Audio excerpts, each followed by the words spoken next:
Wait guys, Les Fuentes po ulit for another vlog po natin. For this vlog guys, mag-update na po ako sa aking mga timer po no, doon sa ating Vinto Car Wash. So meron ako dito isa guys na matagal nang naka-imbak, siguro mga karating taon. Kasi medyo busy tayo, hindi tayo maka-focus talaga ngayon na kumbaga dito lang lahat no, kasi meron tayong ibang trabaho pa. So sa ngayong vlog guys, i-share ko lang po dito no.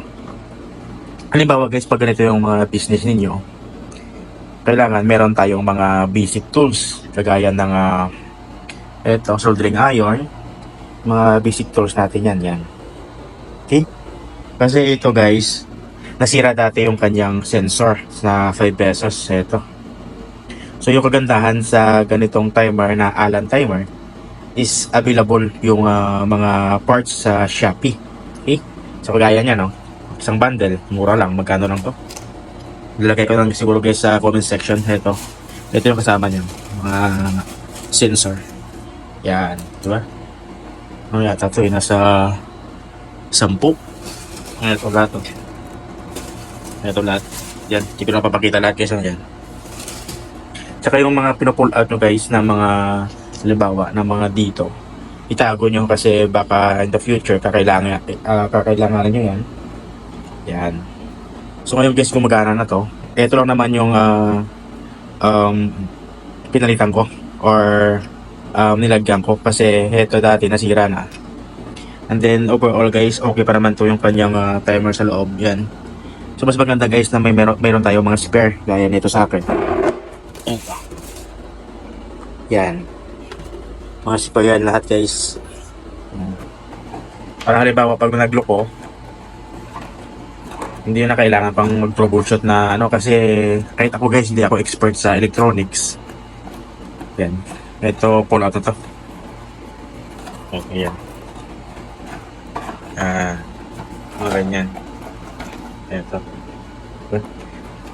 So gaya na sabi ko guys, hindi talaga ako expert sa mga electronics. Kumbaga mga basic lang na marunong lang tayo gamit ng soldering iron. Yung isa lagi guys na tinatanong sa akin, bakit daw minsan kahit isang 5 piso coin lang yung i-insert dito, minsan kasi guys tumadagdag daw. So based on my experience guys, dito yun guys oh. Yan. Kasi ito na-pull out na to dati. Yan, kita nyo may wire na. Nung tinest ko guys na hinulugan ko ng 5 piso, tuwing ano ko to, igigagalaw, halimbawa gaganyanin ko, tumadagdag yung timer. So yung ginawa ko, kasi meron akong spare guys, pinalitan ko ng lahat. Kasi ito guys, ito yung mga first batch pa ng ng mga window ko. So kumbaga ano na rin, overdue na rin, ilang taon na yung service yun niya. So kung gusto nyo guys, pag kayo talaga, pag hands on at gusto yung makatipid, try yung palitan dito guys. Hindi ko alam kung anong tawag dito eh. Yan. Kasi meron naman diyan mga terminal.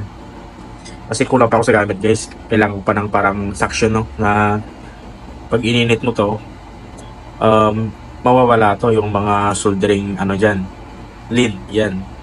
Kaya kung minsan tinatama din, ginagawa ko, kinukuha ko na lang lahat and then pinapalitan ko na lang ng bago para wala nang problema guys no, at least bago lahat. Kasi mura lang naman to guys kung tutuusin eh. Ito.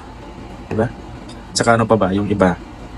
Yung ibang mga tanong kagaya ng minsan daw namamatay yung mga window nila.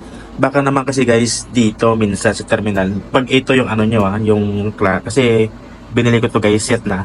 Yung ginawa ko to dati, ito yung switch niya dyan no. Tinanggal ko na lang yan guys kasi nasusunog dito sa terminal. Yan, nasusunog dyan. So yung ginawa ko, dinayari ko na lang no, para pag saksak ko, umandar na. So depende yan sa inyo guys. Kaya nga nasabi ko, kailangan natin hands-on sa ganitong business. Kasi halimbawa, pag bumili tayo ng set na no, lahat na, window machine, yung pressure washer, or ano pa dyan. So na okay yan, kasi bago pa. Eh, halimbawa, pag tumagal, 3 buwan, kalating taon, eh pag pag nagloko, diba? Alangan naman, pupunta pa yung pinagbilahan nyo yan, isang sulok ng ng Pilipinas, di ba?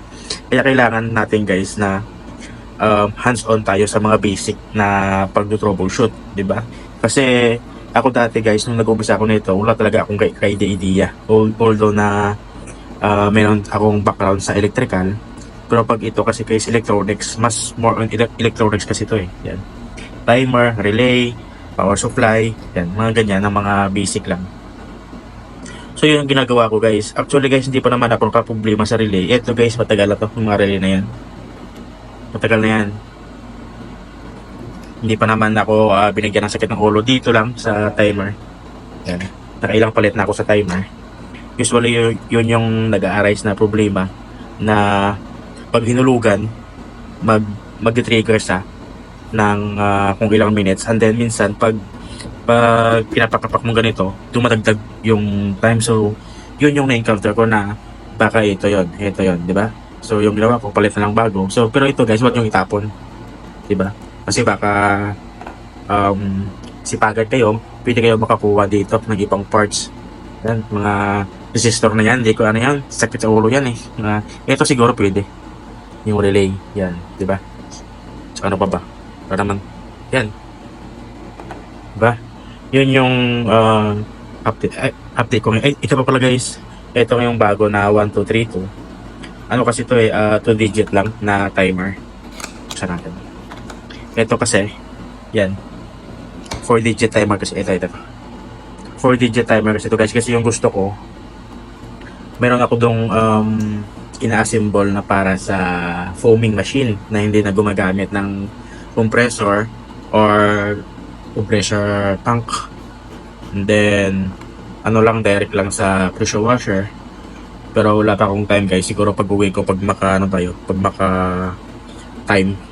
Ito yung in-order ko guys. Yan. Oops, naglag. Ito yon, 2-digit lang. Ito.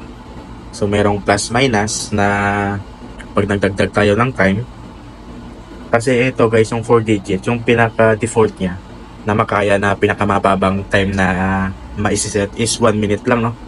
So gusto ko kasi guys nasa 30 to 40 seconds lang, kaya bubili ako nito and then try ko dito ilalagay kung makaya ko, no? Kasi hindi talaga ako guys, ulit-ulit kong sinasabi guys, hindi talaga ako expert sa ganito. So minsan yung mga kapwa natin na YouTuber sa YouTube, doon ako nanonood ng mga tutorial din, and then ina-apply ko rin dito, and then ibinabahagi ko rin sa inyo guys. Okay, so kumbaga tulungan lang tayo, kasi hindi naman siguro masama na nagtutulungan tayo, di ba?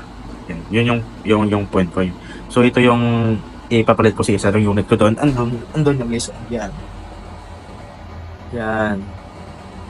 Okay. So sa ngayon, ito lang yung update ko guys sa Window Car Wash business pa natin. So kung napapansin nyo guys na madalang na ako nag-upload kasi talagang busy pa, kasi nagpapagawa kami guys ng bahay. Ako din yung nag-wiring doon. So minsan pinapasyalan ko na lang doon yung pwesto pag naglilinis ako or may trouble. Kaya siguro pag nakaluwag-luwag na tayo sa time, doon na ako babalik talaga sa pag asikaso ng Window Car Wash business pa natin. Okay? So kung may mga tanong kayo guys, comment down below para matry natin masagot. Okay? So hanggang dito na lang. See you in my next video. Bye bye!